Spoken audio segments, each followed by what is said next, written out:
তৃণমূলের শাসনকালে প্রভাব খাটিয়ে সুদের ব্যবসা এবং বাড়ি দখলের অভিযোগ মালদার দাপুটে তৃণমূল নেতা তথা ইংরেজবাজার পুরসভার চেয়ারম্যান কৃষ্ণেন্দু নারায়ণ চৌধুরী ও তার অনুগামীদের বিরুদ্ধে। এক মহিলার বাড়ি দখলের অভিযোগ উঠেছে কৃষ্ণেন্দু নারায়ণ চৌধুরীর অনুগামীদের বিরুদ্ধে। আর ওই মহিলা ও তার পরিবারের সদস্যরা এতটাই আতঙ্কে যে সরাসরি ক্যামেরার সামনে মুখ দেখাতে ভয় পাচ্ছেন। বর্তমানে তারা বাড়ি ছাড়া। এমনকি পুলিশ কৃষ্ণেন্দু নারায়ণ চৌধুরীর নাম সরিয়ে অভিযোগ করতে বলেছে বলেও দাবি মহিলার। বাধ্য হয়ে মেল মারফত রাজ্যের মুখ্যমন্ত্রী শুভেন্দু অধিকারী, পুলিশ সুপার এবং ইংরেজবাজার থানায় অভিযোগ দায়ের করেন মহিলা। যদিও অভিযোগ মিথ্যে এবং ভিত্তিহীন বলে দাবি কৃষ্ণেন্দু বাবুর। ইংরেজবাজার শহরের বাসিন্দা ওই মহিলা জানান, তার স্বামী প্রয়াত দেশবন্ধু চিত্তরঞ্জন পার্কে তার একটি দোকান রয়েছে। তিনি ও তার ছেলে দোকানটি চালান। তার দুই মেয়ে বেসরকারি সংস্থায় সামান্য বেতনে কাজ করেন। একসময় তার টাকার দরকার হয়েছিল। 2011 সাল নাগাদ তিনি 1.5 লক্ষ টাকা ধার নিয়েছিলেন জনৈক দিবাকর চক্রবর্তী ও কৃষ্ণেন্দু নারায়ণ চৌধুরীর অনুগামী অমরদীপ সাহার কাছ থেকে। এক বছরে সেই টাকা হয়ে দাঁড়ায় প্রায় 20 লক্ষ। অভিযোগ, অমরদীপ সাহা দিবাকর চক্রবর্তীর মারফত তার বাড়ি দখল করে নেন।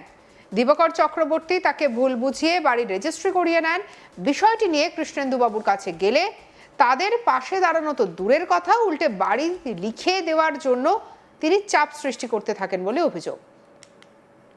এমনকি তার দুই মেয়েকেও কুকথা বলা হয় বলে অভিযোগ। আর সেই সময় বারবার থানায় গেলেও কোনো লাভ হয়নি বলে দাবি মহিলার। তবে রাজ্যের সরকার পরিবর্তনের পর এবারে মেল মারফত অভিযোগ জানানোর ওই মহিলা কি বলছেন অভিযোগকারী মহিলা, শুনবো। আমাদের ভট্টার বিজনেস করতাম, ভট্টার বিজনেসের জন্য, বাড়ির বিজনেসের জন্য আমার টাকাটা নিয়েছিল।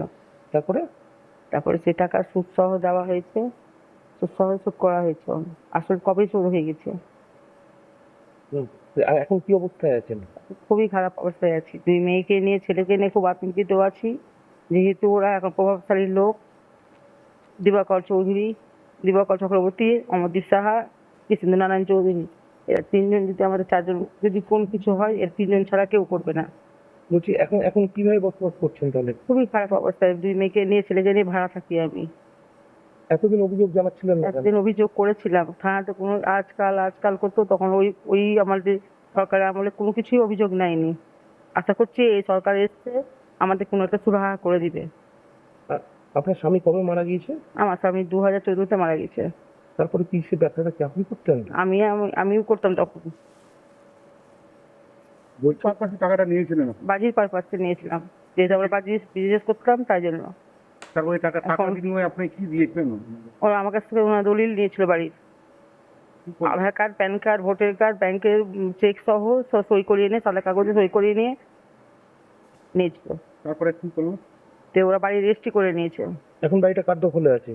দিবাকর আমার কাছ থেকে নিয়েছিল, আমার কাছ থেকে দিবাকর আবার অমরদীপ সাহাকে দিয়েছে। অমরদীপ সাহার কাছে আছে। নিজের বাড়িতে যেতে পারেন না? আমরা নিজের বাড়ির বাড়ি না, কোথায় থাকেন আপনারা? আমরা চামতলি পুরাটুলিতে ভাড়া থাকি।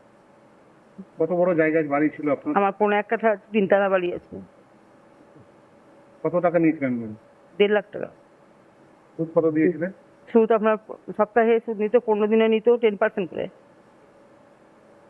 আপনারা তো এখন থানায় গেছিলেন অভিযোগ করতে, পুলিশ অফিসার কি অভিযোগ নিয়েছেন? কালকে থানায় গিয়েছিলাম, মেয়েকে নিয়ে। থানাতে অভিযোগ বললো যে কাগজটা পড়ার পরে চেয়ারম্যান স্যারের নামটা সরিয়ে দিতে। তারপরে বললো যে আপনি ওটা করে নিয়ে আসেন। তো আমাদের যে আছে উকিলবাবু, সে আবার মেল করে পাঠিয়েছে। মানে কার নাম বাদ বলেছে? চেয়ারম্যানের নাম। কোন অফিসার বলেছে? অফিসারের নাম জানি না আমরা। কি বললেন তিনি পুলিশ অফিসার? বললো যে চেয়ারম্যান তো প্রভাবশালী লোক, তো ওর নামটা বাদ দিলে ভালো হয়। আপনারা সেই নাম বাদ দিয়েছেন? না, ওই নামটা বাদ দিচ্ছি আমরা বলতে পারছি না, আমাদের উকিলবাবু যা করে দিয়েছেন তাই। আপনি তাদের মেল করে পাঠিয়েছেন? হ্যাঁ, মেল করে পাঠিয়েছে। কে পাঠিয়েছে? মেল করে আপনার থানাতেই পাঠিয়েছে। অন্যদিকে অভিযোগকারী মহিলার মেয়ে কি বলছেন, শুনবো। আমাদের 2021 সালে আমাদের টাকার প্রয়োজন লাগে, তো আমাদের 1.5 লাখ টাকার প্রয়োজন হয়। তো আমরা কৃষ্ণেন্দু স্যারের কাছে আমরা গিয়েছিলাম টাকার জন্য, এমার্জেন্সি টাকার জন্য। কৃষ্ণেন্দু স্যার আমাদের চেয়ারম্যান আমাদের একটা বলেছিল দিবাকর চক্রবর্তী আর অমরদীপ সাহা নামে দুজন ব্যক্তি আছে, ওনাদের সাথে কন্ট্যাক্ট করো যে টাকা তোমরা পেয়ে যাবে। আমরা অমরদীপ আর দিবাকরের কাছে আমরা কন্ট্যাক্ট করি এবং 1.5 লাখ টাকা নিই। সপ্তাহে 10% সুদ ছিল। আমরা সময় মতো হয়তো সুদটা দিতে পারিনি, কিন্তু 2 দিন পরে গিয়ে আমরা সময় মতো সুদ সমেত টাকাটা আমরা দিয়েছিলাম। সেই সময় আমাদের কৃষ্ণেন্দু স্যার আমাদের কাছ থেকে বাড়ির দলিল এবং মার কাছে ব্ল্যাঙ্ক পেপারে সই করে নিয়ে নেয়। আমরা যখন টাকাটা পরিশোধ করে দিই তখন আমাদের কৃষ্ণেন্দু স্যার যাই বাড়ির দলিলটা নিতে, তখন স্যার বলে যে না, তোমাদের 20,500 টাকা লাগবে, তাহলে তোমরা বাড়িটা পাবে, নইলে পাবে না। আমার মা বলে যে সুদ সমেত আমি টাকা দিয়ে দিয়েছি, কিসের জন্য টাকা লাগবে? তখন বলে আমরা যেহেতু 2 বোন আছি, ওই জন্য কৃষ্ণেন্দু স্যার বলে তোমরা 2 বোন আছো, যদি নোংরামি করে নেতাজি মোড়ে যদি ফেলে রাখা হয় আর সেটা যদি টিভিতে দেখানো হয় তো সেটা কি খুব ভালো হবে?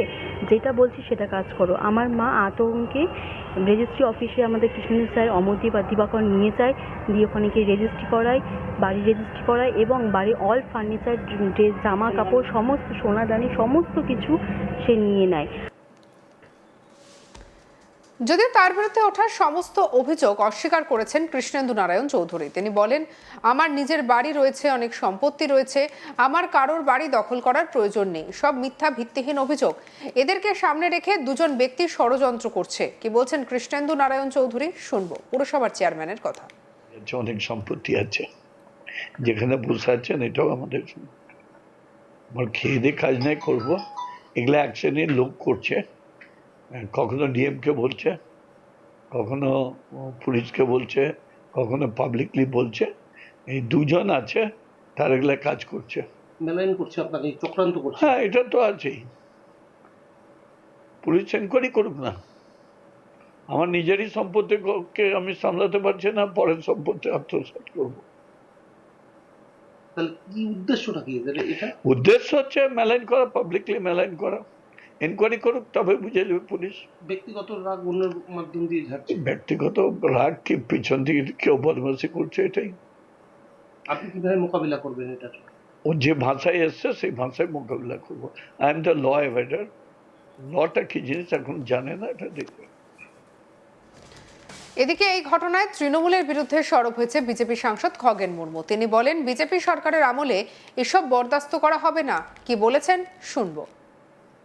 তৃণমূল কংগ্রেসের সমস্ত এরা তো চোর। এরা মানে আপনি দেখেছেন যত পশ্চিমবাংলাতে নারী হয়েছেন এবং যত খুন হয়েছেন, আর সমস্তর পেছনে তৃণমূল কংগ্রেস, এবং তারাই যে সমস্ত কারবারের সঙ্গে যুক্ত নিজেরা, এবং তারাই সমস্ত করাতো। আর যত দখলদারি সমস্ত ক্ষেত্রে, যেভাবে বললেন যে এখানে ওই 1 লাখ টাকা থেকে 34 লাখ কত কি সুদ মুদ ইত্যাদি সমস্ত কিছু দখল করা, ভয় দেখানো। অন্যদিকে বিজেপি বিধায়ক অমলান ভাদুরী কি বলছেন, শুনবো। কেউ রেয়াত পাবে। যে কমপ্লেনগুলো হয়েছে আমরা সেগুলো জেলা প্রশাসনকে বলবো, পুলিশ প্রশাসনকে বলবো, ভালো করে তদন্ত করুন। তদন্ত করে যে রিপোর্ট আসবে সেখানে যদি তৃণমূলের নেতৃত্বতে দোষী পাওয়া যায়, সে চেয়ারম্যান হোক, এমএলএ হোক, এমপি হোক, কাউন্সিলর হোক, কাউকে কোনো রেয়াত করার দরকার নেই। আইন অনুযায়ী ব্যবস্থা হবে, জেল খাটবে, কোমরে দড়ি বেঁধেও ঘুরবে। সঙ্গে রাখুন আজ তাক বাংলার ইউটিউব চ্যানেলকে। লাইক, কমেন্ট, শেয়ার, সাবস্ক্রাইব করতে ভুলবেন না।